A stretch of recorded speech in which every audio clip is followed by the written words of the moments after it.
ఢిల్లీ రాజకీయాల్లో కొత్త శకం ప్రారంభమైంది. దేశంలో 18వ మహిళా ముఖ్యమంత్రిగా, ఢిల్లీకి 4వ మహిళా సీఎంగా రేఖా గుప్తా కొలువుదీరారు. బీజేపీ శ్రేణులతో కిక్కిరిసిపోయిన రామ్లీలా మైదానంలో ప్రధాని మోదీ, అమిత్ షా, రాజ్నాథ్ సింగ్ సహా పలువురు కేంద్ర మంత్రులు, బీజేపీ అగ్రనేతలు, చంద్రబాబు, పవన్ కళ్యాణ్ సహా ఎన్డీఏ రాష్ట్రాల సీఎంలు, డిప్యూటీ సీఎంల సమక్షంలో రేఖా గుప్తా చేత లెఫ్టినెంట్ గవర్నర్ వీకే సక్సేనా పదవీ ప్రమాణ స్వీకారం చేయించారు.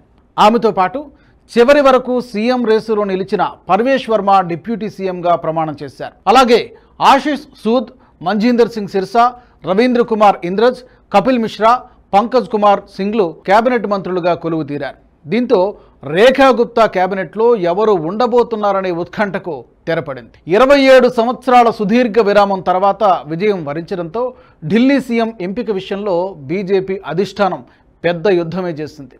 ఢిల్లీ ప్రభుత్వాన్ని సుస్థిరంగా కొనసాగించడానికి పెద్ద ఎత్తున కసరత్తు చేసింది. ఈ క్రమంలో అనేక సామాజిక సమీకరణాలను అంచనా వేసి చివరికి రేఖా గుప్తాకు అధికారాన్ని అప్పగించింది.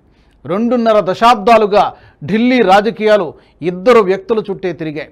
వారిలో ఒకరు షీలా దీక్షిత్, ఇంకొకరు అరవింద్ కేజ్రీవాల్. షీలా దీక్షిత్ 2003 నుంచి 2014 వరకు 15 సంవత్సరాల పాటు ముఖ్యమంత్రిగా కొనసాగితే, కేజ్రీవాల్ 2014లో ముఖ్యమంత్రిగా పదవీ బాధ్యతలు చేపట్టి 11 ఏళ్ల పాటు సీఎంగా కొనసాగారు.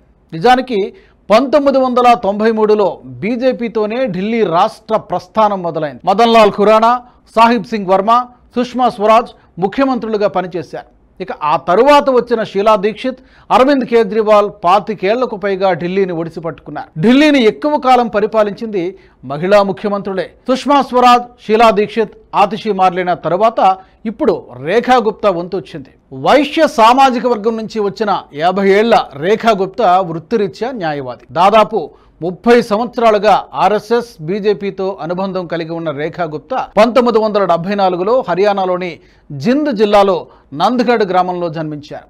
రేఖా గుప్తా తండ్రి స్టేట్ బ్యాంక్ ఆఫ్ ఇండియాలో ఉద్యోగి. ఉద్యోగ బదిలీ రీత్యా రేఖా 2 ఏళ్ల వయసులో ఉన్నప్పుడు ఆయన ఢిల్లీ చేరుకున్నారు. దీంతో ఢిల్లీలోనే రేఖా విద్యాభ్యాసం కొనసాగింది. విద్యార్థి దశలోనే ఆర్ఎస్ఎస్, ఏబీవీపీల్లో పనిచేశారు. ఆమె రేఖా గుప్తా 1996లో ఢిల్లీ యూనివర్సిటీ విద్యార్థి సంఘం డియుఎస్యు అధ్యక్షురాలిగా పనిచేశారు. 2002లో బీజేవైఎం రాష్ట్ర మంత్రిగా ఎంపిక కావడంతో ఆమె రాజకీయ ప్రస్థానం మొదలైంది. ఇక 2006లో ఆమె బీజేవైఎం జాతీయ కార్యదర్శిగా పనిచేశారు. 2009లో బీజేపీ మహిళా మోర్చా ప్రధాన కార్యదర్శిగా, 2010లో బీజేపీ జాతీయ కార్యవర్గ సభ్యురాలిగా ఎన్నికయ్యారు. రేఖా గుప్తా ఆర్ఎస్ఎస్తో తన అనుబంధాన్ని కొనసాగిస్తూనే ఉత్తర పీతంపురా ప్రాంతం నుంచి 2 సార్లు, షాలిమార్ బాగ్ నుండి 1 సారి మున్సిపల్ కౌన్సిలర్గా పనిచేశారు. 2015, 2020లలో బీజేపీ టిక్కెట్టుపై షాలిమార్ బాగ్ నుంచి పోటీ చేసి ఓడిపోయారు. 3వ సారి కూడా షాలిమార్ బాగ్ నుంచే పోటీ చేసిన రేఖా గుప్తా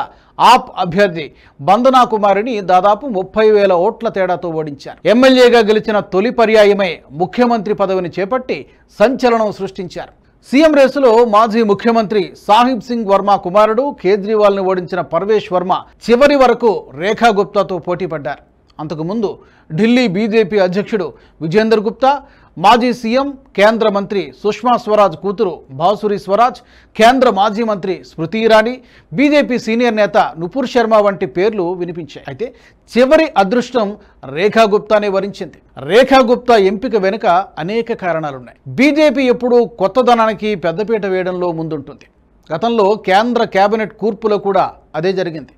పాత తరం నాయకులకు బ్రేక్ ఇచ్చి కొత్త వారిని ప్రోత్సహించింది. పెద్దగా రాజకీయ అనుభవం కానీ, వారసత్వం కానీ లేని అశ్వని వైష్ణవ్, ఎస్ జయశంకర్ వంటి విద్యాధికులను, బ్యూరోక్రాట్లను రాజ్యసభ ద్వారా కేబినెట్లోకి తీసుకుని కొత్త తరహా రాజకీయాలకు శ్రీకారం చుట్టింది. చాలా రాష్ట్రాల్లో ముఖ్యమంత్రుల ఎంపిక విషయంలో కూడా ఇదే కొత్తదనాన్ని పాటించింది. మధ్యప్రదేశ్ ముఖ్యమంత్రి పదవిని శివరాజ్ సింగ్ చౌహాన్ను కాదని మోహన్ యాదవ్కు కట్టబెట్టింది.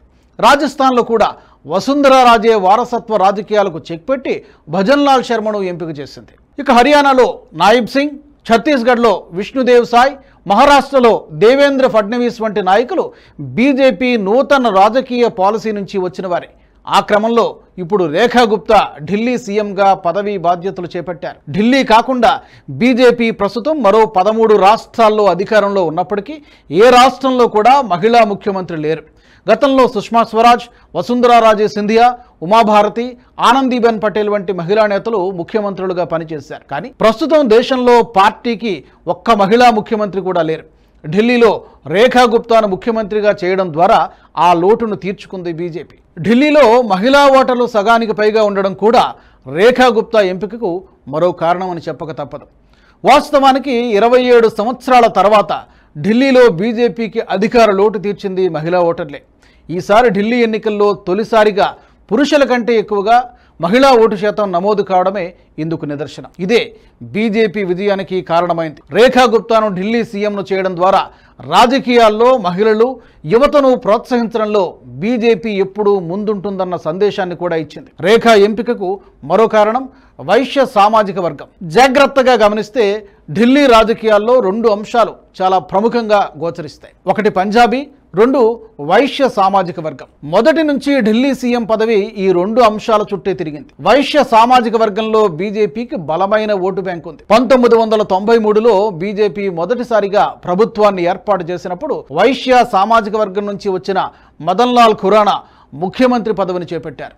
అయితే అరవింద్ కేజ్రీవాల్ రంగప్రవేశం చేసిన తర్వాత వైశ్య సామాజిక వర్గం ఆప్కు దగ్గరైంది. ఇప్పుడు తిరిగి అధికారంలోకి రావడంతో రేఖా గుప్తాను ముఖ్యమంత్రిగా చేసి వైశ్య ఓటర్లకు పెద్ద సందేశం ఇచ్చింది బీజేపీ అధిష్టానం. నిజానికి ముఖ్యమంత్రి పదవికి రేసులో నిలిచిన ఢిల్లీ బీజేపీ అధ్యక్షుడు విజేందర్ గుప్తా కూడా వైశ్య సామాజిక వర్గానికి చెందిన వారే అయినప్పటికీ అధిష్టానం మహిళా నేత వైపు మొగ్గు చూపడంతో ఆయనకు అవకాశం లభించలేదు. ఇక బీజేపీ అధిష్టానం రేఖా గుప్తా వైపు మొగ్గు చూపడం వెనుక మరో బలమైన కారణం ఆర్ఎస్ఎస్ ఏబీవీపీ బ్యాక్గ్రౌండ్. ఆమె ఏబీవీపీ విద్యార్థి నేతగా తన రాజకీయ ప్రస్థానాన్ని ప్రారంభించారు. ఆమె యువ మోర్చా ఉపాధ్యక్షురాలుగా పనిచేశారు.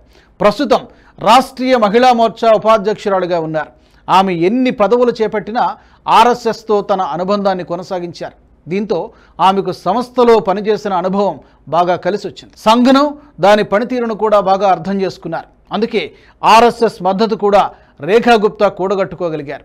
ఆర్ఎస్ఎస్ కూడా రేఖా గుప్తా పేరును ప్రతిపాదించిందన్న వాదన కూడా ఉంది. రేఖా గుప్తా ఎంపికకు మరో కారణం ఢిల్లీ రాజకీయాలతో సుదీర్ఘ అనుభవం ఉండడం. హర్యానాలో పుట్టినప్పటికీ 2 ఏళ్ల వయసు నుంచి ఆమె అనుబంధం ఢిల్లీతోనే పనివేసుకుపోయింది. ప్రాథమిక, ఉన్నత విద్య మొత్తం ఢిల్లీలోనే పూర్తి చేశారు. ఆ తర్వాత ఢిల్లీ యూనివర్సిటీలో విద్యార్థి నేతగా, ఏబీవీపీ బీజేవైఎం నాయకురాలిగా ఆమె ప్రస్థానం మొత్తం దేశ రాజధానిలోనే కొనసాగింది. రేఖా గుప్తా మున్సిపల్ కౌన్సిలర్గా పనిచేసింది కూడా ఢిల్లీలోనే. కెరీర్ పరంగా కానీ, రాజకీయ పరంగా కానీ ఆమె ఏనాడు ఢిల్లీ బోర్డర్ దాటింది లేదు. అలా ఢిల్లీ రాజకీయాలతో సుదీర్ఘ అనుభవం కూడా రేఖా గుప్తాకు కలిసి వచ్చిందని చెప్పాలి. పైగా రేఖా గుప్తాపై ఎలాంటి విభేదాలు లేకపోవడం కూడా కలిసి వచ్చింది. ఇక ఆమె ఎంపికకు అతి ముఖ్యమైన కారణం ఆమె వారసత్వ నాయకురాలు కాకపోవడం. రేఖా గుప్తా కుటుంబంలో రాజకీయ నేపథ్యం శూన్యం. ఆమె తండ్రి ఒక బ్యాంకు ఉద్యోగి కాగా తల్లి గృహిణి.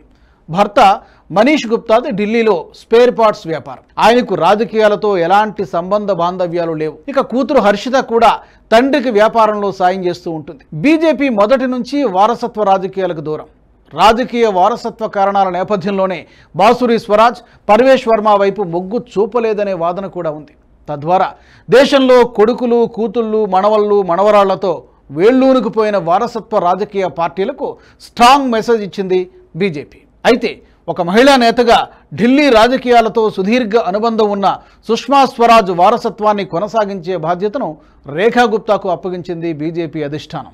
ఈ వీడియో మీకు నచ్చినట్టయితే లైక్ చేయండి, 10 మందికి షేర్ చేయండి. అలాగే కామెంట్ల రూపంలో మీ అభిప్రాయాలను మాతో పంచుకోండి. Nationalist hub group of channels ను సబ్స్క్రైబ్ చేసుకుని తెలుగునాట జాతీయవాద జర్నలిజాన్ని ప్రోత్సహించండి. ఈ వీడియో కింద ఉన్న బెల్ ఐకాన్ పై క్లిక్ చేయడం మర్చిపోవద్దు.